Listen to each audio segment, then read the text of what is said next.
علیک یا رسول اللہ،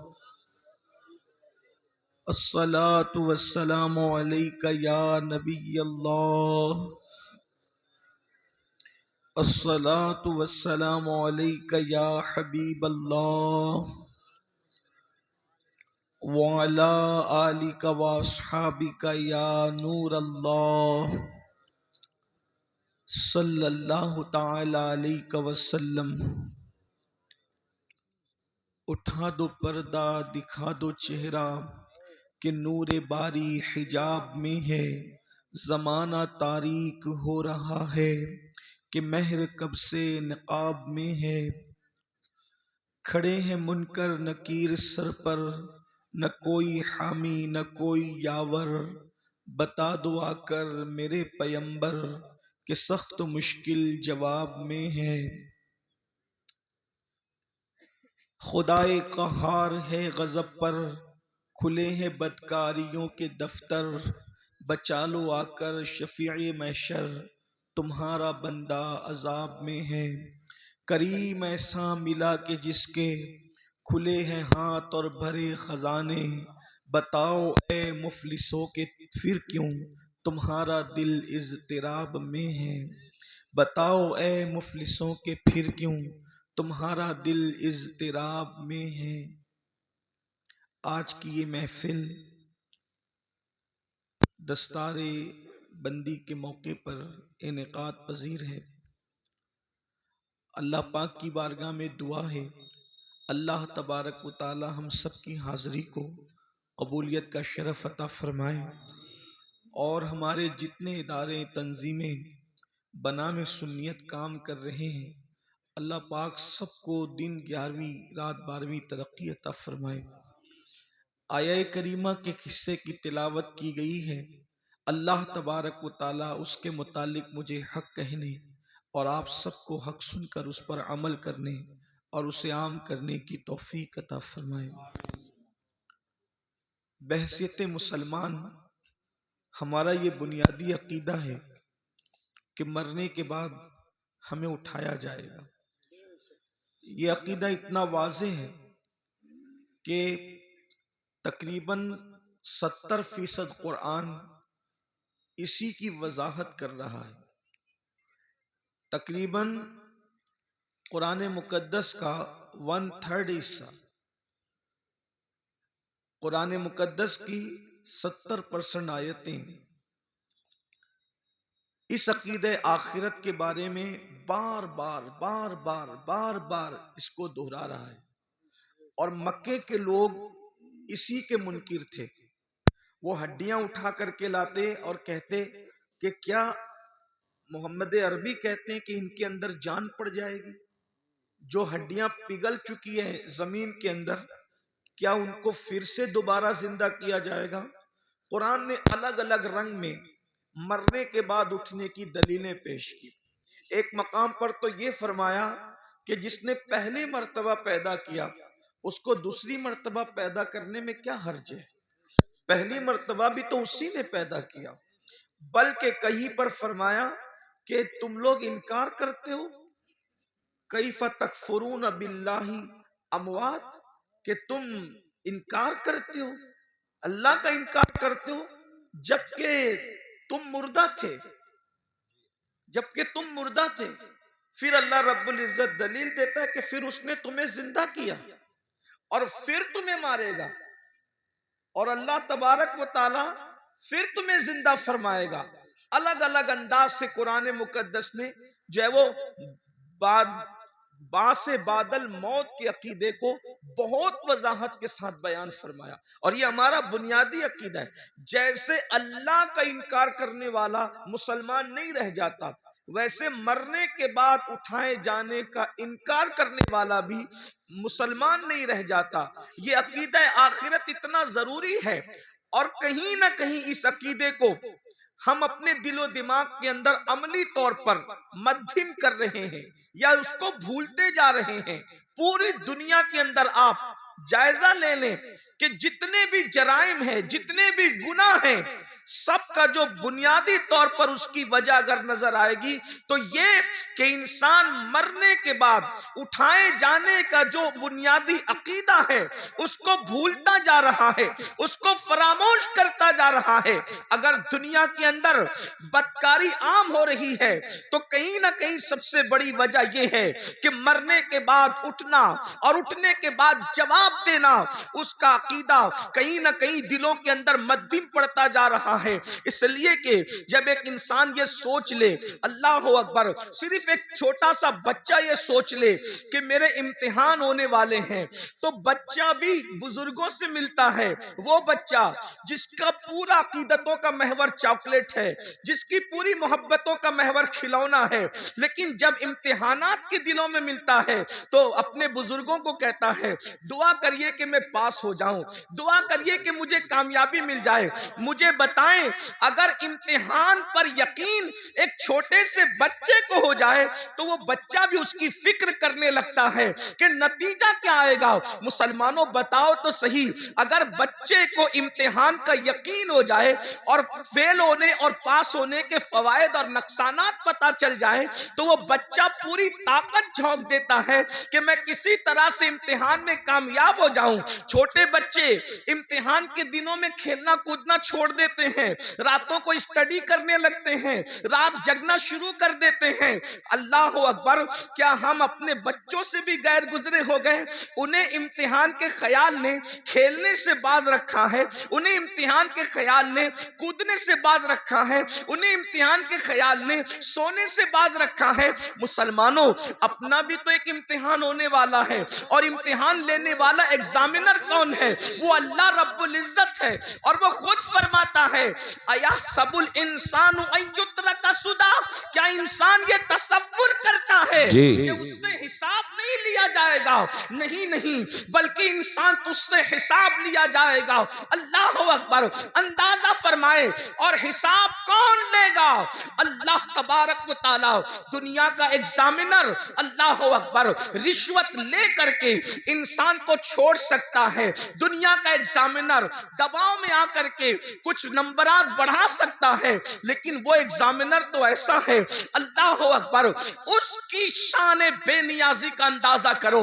اب ذرا توجہ فرمانا، اس کی شان بے نیازی کا اندازہ کرو، وہ کیسا امتحان لینے والا ہے، وہ کیسا سوال پوچھنے والا ہے، وہ کیسا حساب لینے والا ہے۔ اللہ اکبر، کہ اگر معصوم شجر ممنوعہ کو ہاتھ میں لے لے تو وہ اس معصوم سے اپنی غیرت کی بنیاد پر اس کے کپڑے بھی واپس لے لیتا ہے، اس کو جنت سے بھی نکال دیتا ہے، اور اللہ اکبر پھر وہ معصوم 200 سال تک کے دعائیں کرتا ہے، پکارتا ہے، تو شان بے نیازی کا عالم یہ ہے کہ اس کو 200 سال تک جواب بھی نہیں دیا جاتا۔ اللہ، اہل سنت کے اعتبار سے ہمارا عقیدہ یہ ہے کہ اللہ آدم سے ناراض نہ ہوا تھا، حضرت آدم نے کوئی خطا بھی نہیں کی تھی، حضرت آدم نے کوئی گناہ بھی نہیں کیا تھا، بلکہ آدم سے تو لغزش پیغمبرانہ واقع ہوئی تھی، لغزش معصومیت واقع ہوئی تھی، اس کے باوجود بھی اس پہلے انسان کو جنت سے نکال کر کپڑے واپس لے کر، ذرا یہاں پر میں آپ سب کی توجہ چاہتا ہوں، ابن عباس سے لے کر مفتی احمد یار خان نعیمی تک آپ کسی کی بھی تفسیر اٹھا کر کے پڑھ لیں، حضرت آدم کو صرف جنت سے باہر نہیں کیا گیا بلکہ جنت کا لباس بھی واپس لے لیا گیا۔ تھوڑی دیر ذرا توجہ کریں، جس کو مسجود ملائکہ بنایا جاتا ہے، جس کو اپنے ہاتھوں سے تخلیق کیا جاتا ہے، جس کی تخلیق اپنے ہاتھوں سے کی جاتی ہے، جب غیرت پر آتے ہیں اور شان بے نیازی کا اظہار کرتے ہیں تو کپڑے تک واپس لے لیتے ہیں، تاکہ آگاہ ہو جاؤ، ہمارے رحیم و کریم ہونے پر دھوکہ مت کھانا، ہماری غیرت کا بھی اندازہ کر لو۔ جب معصوم مسجود ملائکہ بنانے کے بعد جنت سے باہر جا رہے ہیں، اور صرف جنت ہی سے نہیں جا رہے ہیں بلکہ کپڑے بھی واپس دیے جا رہے ہیں، تو بتاؤ تمہاری حیثیت حیثیت کیا ہے، تمہارا کیا انجام ہوگا، تم کہاں رہو گے. اور پھر کوئی خطا بھی نہیں ہے، کوئی گناہ بھی نہیں ہے، لغزش پیغمبرانہ ہے.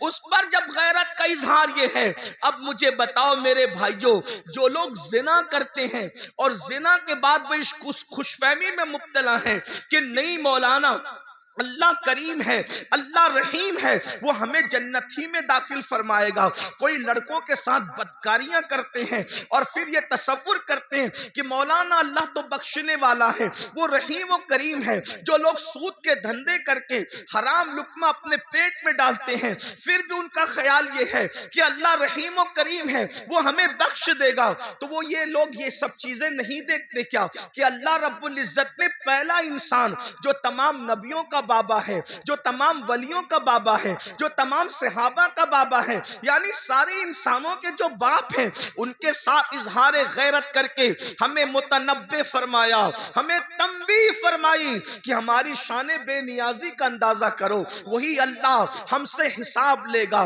رب تبارک و تعالی حساب لے گا.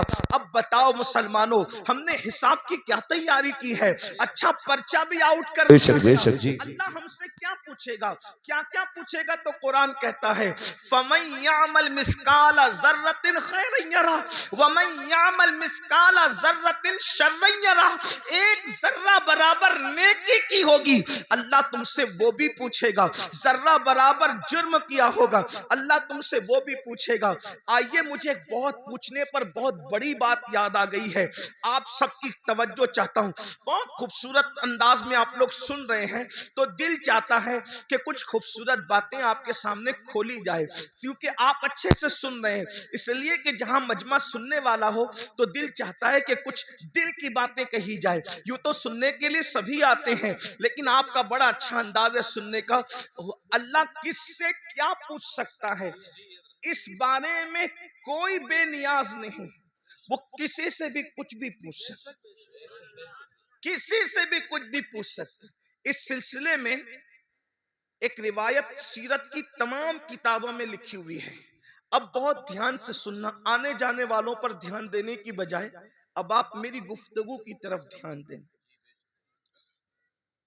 سیرت کی کتابوں میں سب نے یہ واقعہ لکھا ہے.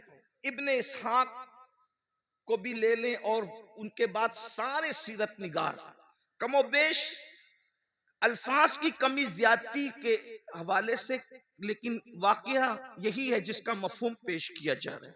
لیکن میں جہاں سے پیش کر رہا ہوں آپ کے سامنے، وہ ابن منذری کے حوالے سے میں پیش کر رہا ہوں بطور مفہوم. اب غور کریں، اس روایت کے راوی ہے سیدنا صدیق اکبر رضی اللہ تعالی، افضل البشر بعد الانبیاء بالتحقیق سیدنا صدیق اکبر رضی اللہ تعالی. یوں تو صدیق اکبر کی سے روایتیں بہت کم مروی ہیں، لیکن صدیق اکبر سے جو روایتیں ہیں ان روایتوں کا بھی کوئی جواب نہیں. سیدنا صدیق اکبر رضی اللہ تعالی، ایک بات اندازہ کرنے، صدیق وہ ہستی ہے کہ جن کے بارے میں مولا علی نے بیان کیا کہ اللہ کے رسول نے فرمایا کہ اگر ساری زمین والوں کا ایمان ایک پلڑے میں رکھا جائے اور تنہا ابو بکر کا ایمان ایک پلڑے میں رکھا جائے تو سب کے ایمان پر ابو بکر کا ایمان وزنی ہو جائے گا. یہ وہ ہستی ہے جنہیں صدیق سبحان اللہ. اور ان ایمان والوں میں ابو ہریرہ کا بھی ایمان ہے، بلال حبشی کا بھی ایمان ہے، خالد ابن ولید کا بھی ایمان ہے، غوث اعظم غریب نواز کا بھی ایمان ہے. اندازہ فرمائیں جس کے ایمان کی شان یہ ہو اس کے دل اور سینے کی حالت کا کیا عالم ہوگا. وہ صدیق اکبر جو صحابہ کے امام ہیں، افضل البشر بعد الانبیاء بالتحقیق صدیق اکبر رضی اللہ تعالیٰ عنہ، جن کے بارے میں حضور محدث اعظم کے چوچوی رحمت اللہ علیہ کہتے ہیں مرتبہ حضرت صدیق کا یہ ہے سید، ہر فضیلت کے وہ جامع ہیں نبوت کے سوا. اللہ اکبر. آئیے سبحان اللہ. وہی صدیق اکبر روایت کر رہے ہیں. اللہ اکبر. الفاظ میرے ہیں, مفہوم بیان کر رہا ہوں اپنے الفاظ کے جامع میں. ابتدائی دن ہے مدینہ منورہ میں, اصحاب رسول ابھی نئے نئے جو ہے وہ مدینہ طیبہ آئے ہیں. اللہ اکبر. حجروں کی تعمیر ابھی نئی نئی ہوئی ہے, مسجد نبوی کی تعمیر نئی نئی ہوئی ہے. حالات یہ ہیں کہ سیدنا ابو ہریرہ جیسے لوگ, اللہ اکبر, کبھی لنگی ہوتی ہے بدن پر, اوپر کا کرتا نہیں ہوتا. ان حالات میں زندگیاں گزار رہے ہیں. بلال حبشی کا حال یہ ہے کہ بھوک سے جب مجبور ہو جاتے ہیں تو زمین پر چت لیٹ جاتے ہیں تاکہ اپنے پیٹ کو آرام پہنچائیں. اللہ اکبر. اور خود رحمت دو عالم صلی اللہ علیہ وآلہ وسلم جن کے نام سے آپ نے کانفرنس رکھی ہے, ان کے گھر کا حال یہ ہے کہ 3 مہینے گزر جاتے ہیں تو چولہا نہیں جلتا. اللہ کے رسول علیہ السلام کے گھر میں 3 مہینے, کوئی مبالغہ نہیں, یہ اللہ کے رسول کی سب سے پیاری زوجہ ام المومنین سیدہ عائشہ صدیقہ فرما رہی ہے. اللہ اکبر. آپ فرماتی ہیں 3 مہینے ہو جاتے, چولہا نہیں جلتا اللہ کے رسول کے گھر میں. تو صحابہ نے پوچھا, جب حضور کے گھر میں چولہا نہیں جلتا تھا تو تم لوگ کن چیزوں پر اکتفا کرتے تھے, کیا کھاتے تھے, کیسے زندگی گزارتے تھے؟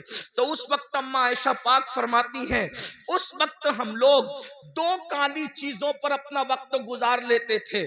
آپ نے فرمایا, جس کو حدیث میں روایت کیا گیا, قالت اسودین, ہم 2 کالی چیزوں پر گزارا کر لیتے تھے. نمبر 1 کھجور, نمبر 2 پانی. اسی حدیث سے استدلال کرتے ہوئے امام اہل سنت نے پانی کا رنگ جب پوچھا گیا تو آپ نے فرمایا کہ پانی کا رنگ کالا ہے, اس لیے کہ لوگ اب تک پانی کو بے رنگ سمجھتے ہیں, لیکن مفتی 4 ملت ام المومنین سیدہ عائشہ صدیقہ نے پانی کا رنگ خود متعین فرما دیا کہ پانی کا رنگ کالا ہوتا ہے. اس کی ایک الگ تحقیق, الگ تفصیل ہے, میرا عنوان وہ نہیں, لیکن ام المومنین کیا فرما رہی ہے, ہم 2 کالی چیزوں پر اکتفا کر لیا کرتے تھے, کھجور اور پانی. اللہ اکبر. اب آئیے, اللہ اللہ, حضور کے گھر کا یہ حال ہے.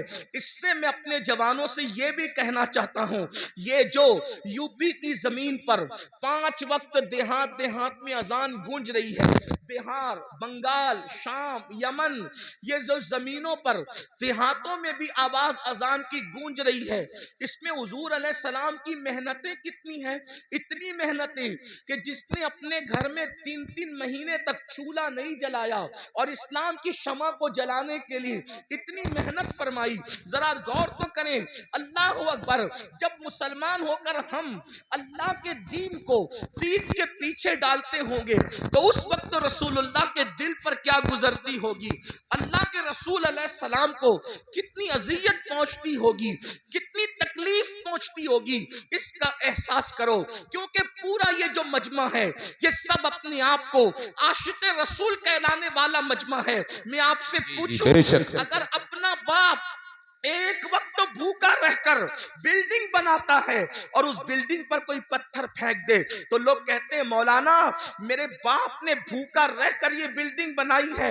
ایک ٹائم بھوکا رہ کے باپ نے بلڈنگ بنائی ہے تو اس بلڈنگ سے آپ کو کتنا پیار ہے. یہ جو اسلام کی عمارت تمہیں نظر آ رہی ہے, یہ جو قرآن کی عمارت تمہیں نظر آ رہی ہے, یہ جو دین کی عمارت تمہیں نظر آ رہی ہے, یہ جو نماز, روزہ, حج, زکات کی یہ خوبصورت عمارت تمہیں نظر آ رہی ہے, اس میں رسول اللہ نے 3 مہینے تک گھر میں چولہا نہیں جلایا. 3 مہینہ کس کو کہتے ہیں؟ اللہ اکبر. اگر واقعی عشق رسول سینوں میں زندہ ہے تو تھوڑی دیر کے لیے تصور کرو, ہم تو 3 ٹائم پیٹ بھر کے کھاتے ہیں اور موج مستی کرتے ہیں, جرائم کرتے ہیں, گناہ کرتے ہیں. سوچو جس نے اللہ کے دین کی شمع کو جب جلانے کے لیے گھر کے چولہے بجھا دیے, اس رسول کے دل پہ کیا گزرتی ہوگی. جب حضور کا کوئی امتی گناہ کرتا ہوگا. آج مسلمان کتنی سادگی سے کہتا ہے مولانا ہم لٹ رہے ہیں, ہم پٹ رہے ہیں, ہم تباہ ہو رہے ہیں, ہم برباد ہو رہے ہیں. میں ایک وجہ بیان کروں, جو قوم قبر انور میں اپنا نبی کا دل دکھائے وہ قوم لٹے گی نہیں تو کون لٹے گا, وہ قوم پٹے گی نہیں تو کون پٹے گا, وہ قوم تباہ نہ ہوگی تو کون تباہ ہوگا, وہ قوم برباد نہ ہوگی تو کون برباد ہوگا. لوگ کہتے ہیں کاش حضرت سلیمان علیہ السلام کی دنیا میں حکومت ہوتی تو آج کیا دن ہوتے. میں آپ سے کہوں اگر فرعون کی حکومت نہ بھی ہوتی اور حضرت سلیمان کی حکومت آج ہوتی تو آپ کو بتاؤں آپ کے ساتھ وہی کچھ کیا جاتا جس کے آپ مستحق ہے. کیوں؟ اللہ کو یہ کب گوارا ہے کہ اس کے محبوب کا دل ایک دن میں ہزاروں بار تم چھلنی کرو اور اللہ تم پر رحمتوں کی برسات برسائے, رحمتوں کی برکھا برسائے. مسلمانوں یاد رکھنا دنیا میں جو ہوتا ہے اللہ کی مرضی کے بغیر نہیں ہوتا. آج ہمارے گھروں سے دھواں نہ اٹھتا اگر ہم حضور کا دل نہ دکھاتے. ماں کا جو دل دکھائے مرتے وقت اس کی زبان پہ کلمہ نہیں آتا, ماں کا جو دل دکھائے وہ دنیا میں ذلیل ہوتا ہے. جب ماں کا دل دکھانے والے کا انجام یہ ہے تو رسول اللہ کا دل جو قبر انور میں دکھاتے ہیں اپنے آپ میں ڈوب کر سوچو ایک دن میں کتنی مرتبہ میرے نبی کا دل دکھاتے ہو. جو رسول جانور کا بھی دل دکھانے سے منع کرے, جو نبی پسو اور مکھی پر ظلم کرنے سے منع کرے, جو رسول مرغی اور کتے اور بلی پہ ظلم کرنے سے منع کرے, تم اپنے نبی کا دل چھلنی کر رہے ہو اور پھر اس پر تم یہ تمنا کرتے ہو کہ یہ ہوگا وہ ہوگا. مسلمانوں سیدنا فاروق اعظم روایت کرتے ہیں جس کو فقیہ ابو اللہ سمرقندی نے لکھا کہ تم چھوٹے سے چھوٹا بھی گناہ کرتے ہو تو اس سے حضور کا دل دکھتا ہے, اس سے حضور کا دل. سوچو اللہ قبر میں نبی کا اتنا خیال فرمائے کہ 70,000 فرشتے صبح کو بھیجے کہ شام تک تم درود پڑھو محبوب پر, اور 70,000 شام کو بھیجے کہ تم صبح تک درود پڑھو میرے نبی پر. اللہ خود بھی درود بھیجے, فرشتوں کو بھی درود بھیجوائے کہ تم بھی درود بھیجو, اور ایک بار جو فرشتہ آ جائے دوبارہ پھر وہ آ نہیں سکتا. اور ہم کیا بھیج رہے ہیں؟ زنا کے تیر, داڑھی مڈا کر تیر, گانے سن کر تیر, عورتوں پہ ظلم کر کے تیر, گناہوں کو کر کے تیر. سوچو جو قوم, ایسی بھی قوم دنیا میں کوئی گزری ہے جو اپنے نبی کا دل چھلنی کرے, نبی کے دل پہ نشتر لگائے؟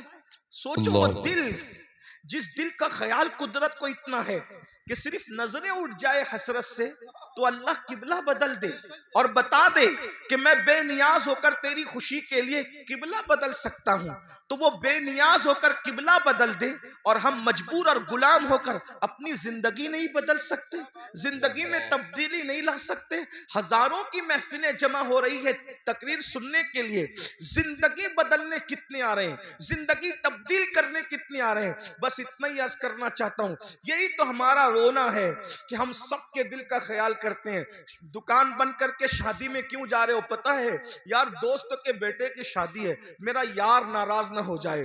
سمدھی کے گھر دکان بند کر کے میت میں اس لیے جا رہے ہو یار میرے سمدھی کے باپ کی میت ہے, کہیں وہ ناراض نہ ہو جائے. سمدھی کی خوشی کے لیے دکان بند ہو سکتی ہے, دوست کی خوشی کے لیے دکان بند ہو سکتی ہے, رسول اللہ کی خوشی کے لیے کیا نماز کے وقت تو دکان بند نہیں ہو سکتی؟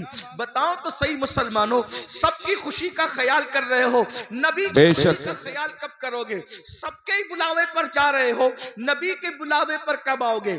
یہ مؤذن جو 5,000 روپے کو تم نے رکھا ہے یہ اس کی آواز نہیں ہے, آواز اس کی ہے, مگر وہ نبی کا نمائندہ بن کر تمہیں بلا رہا ہے. حی علی الصلاۃ, آؤ نماز کے لیے. اس آواز کو معمولی مت سمجھنا, اس لیے کہ وہ رسول اللہ کا مقرر کردہ نمائندہ ہے جو 5 وقت بلا رہا ہے. ورنہ اذان کا مقصد تو صرف اتنا ہی ہے, حی علی الصلاۃ, بس حی علی الصلاۃ کے علاوہ اذان کا مقصد کیا ہے؟ مگر اذان شروع کہاں سے ہوتی ہے؟ اللہ اکبر, اللہ اکبر, یعنی نماز کے لیے بلانے والا شروع کر رہا ہے, مجھے جس نے کھڑا کیا ہے, جس کا میں نمائندہ بن کر کے تمہیں بلا رہا ہوں, وہ کوئی معمولی ہستی نہیں. اللہ اکبر, اللہ اکبر,